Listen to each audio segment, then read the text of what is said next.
and I pray you'll make my music an instrument from you. Oh, that's beautiful. Yeah. That's really good. Yeah. You lived that, though. Music seems to be better for me to speak or to say something. I can, like, if I'm thinking something, a song will pop in my head and then I want to share it. But in order for me to, like, tell somebody that, it's very difficult for me. So, I don't know. Music is kind of how I speak sometimes.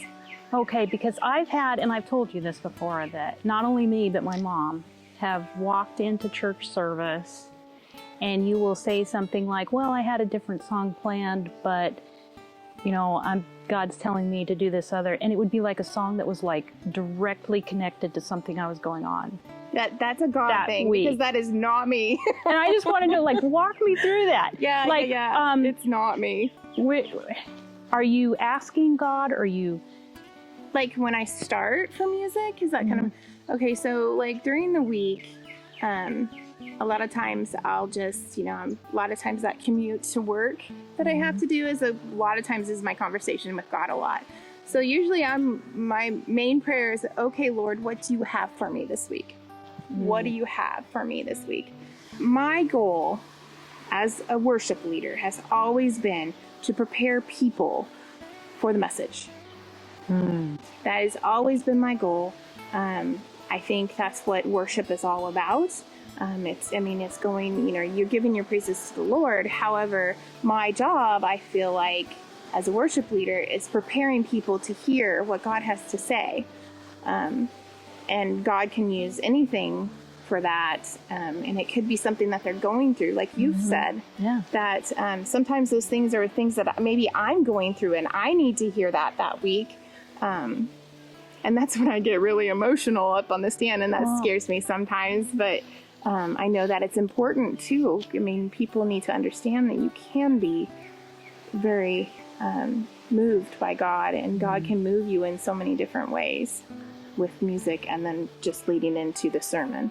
So, and I don't know how many times that asking God for help to get that going, then the message is spot on to the music, and we never talked about what is going to be said, and that is just a blessing to me. You step up. Okay, so you step up in the church, you step up in the community. How would you tell people, like, how do you do that?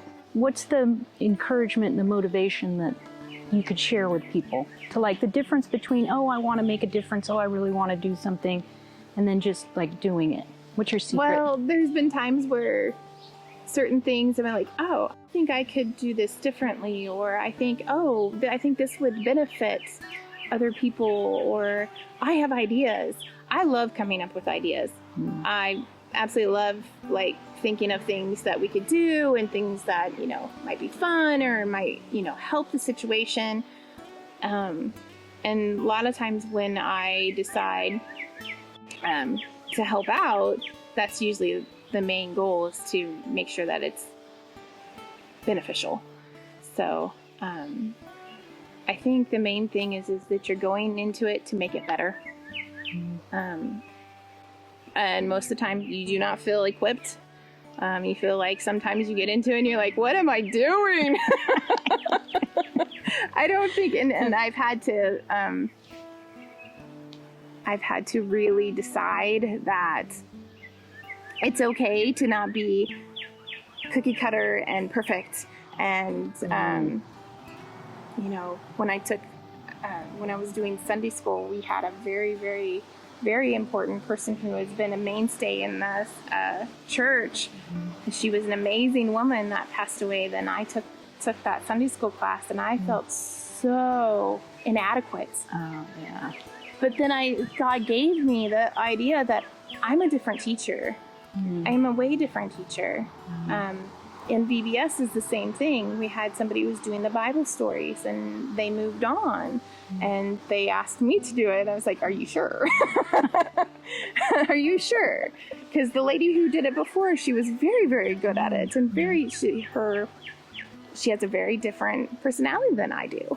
And she was very good at it, and just the way she explained it to the kids. And I thought, you know what? I'm going to do it my way, and God's going to bless it. And by golly, I loved doing it. It was so fun. Yes, there was times that it was like, I don't know if they're getting anything, or if, I'm doing it quite right, or there's a lot of doubt sometimes. And God's like, no, it'll be okay. And then later that week, those kids started coming back, and they were getting the stories, and that's what we want to install in them. So, and that's such, I think, an important life lesson right there, to be, to know that God's going to use you your way. Yeah. And not get hung up on comparing yourself to someone else. Even if it's a mentor or a hero or whoever, you're going to be you. And God made you different and specific for a purpose. And to trust to walk into that, I think, is important. I had the head knowledge, and I learned so much things from the church. I did not have the heart knowledge. I knew there was a God. I knew that he died on the cross. I knew that he died for sins. That whole personal relationship with Christ and how personal it is, I did not get until I was probably early 20s. I do remember we had, I was early when in my husband, in our marriage, that we had went to another church. And I remember going to the sermon, and he just was one of those where he just God just gave me this message that was right for me. And it was just instant tears. And I just said, Lord, I can't do this by myself. It took years and years to really get that personal relationship. I do know that he was so wonderful, and he continued to pursue me. And that's one thing that I'm so thankful for. He continued to pursue me, and kept calling me closer and closer and closer. So, which is a really important thing, I think, to share with especially new believers.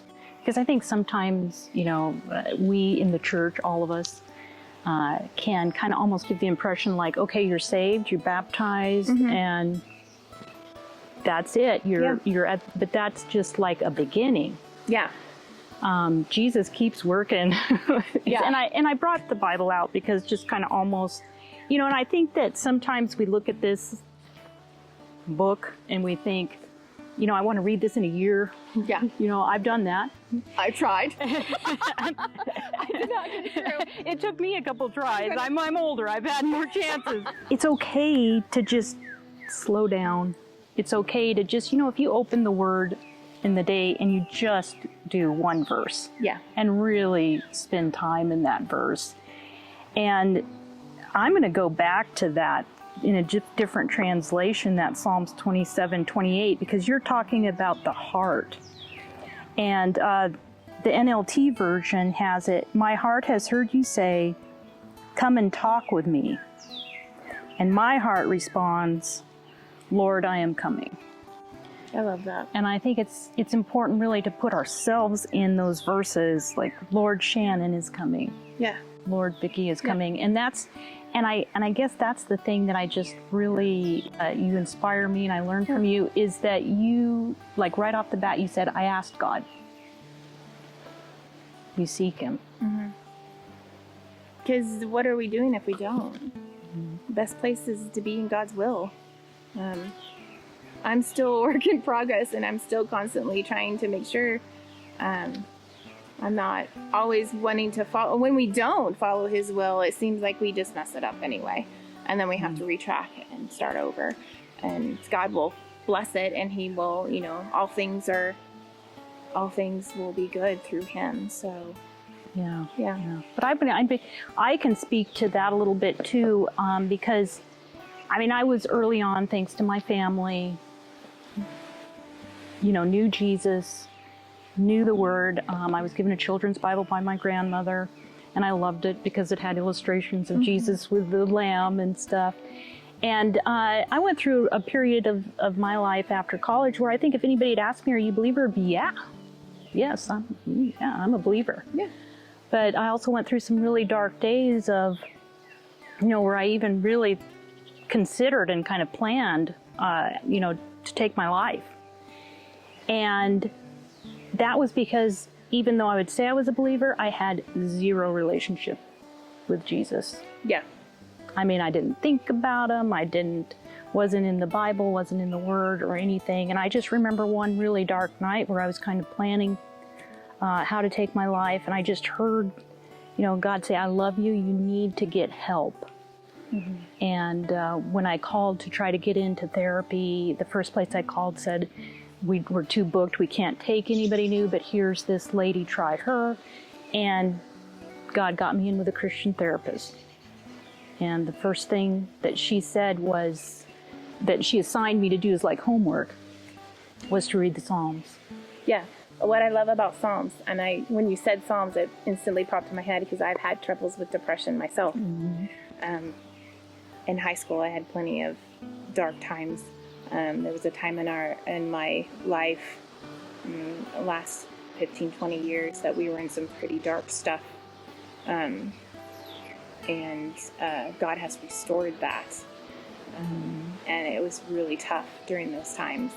And I know that I spent a lot of time. Now in high school, I didn't have that. I think that's maybe a reason why sometimes I'm really want those teens, because I went to youth group, but I did not have that relationship. And I really want those teens to understand that, if you just knew, if you have that relationship, if you get that relationship with Christ now, my experiences, I want that for you, just because there's so many things that they go through that is hard. But like I said, going back to Psalms, what I love about it is there's a lot about depression in Psalms, a lot. And then what I love about it, and what has got me through a lot, I don't know if you feel the same way, is that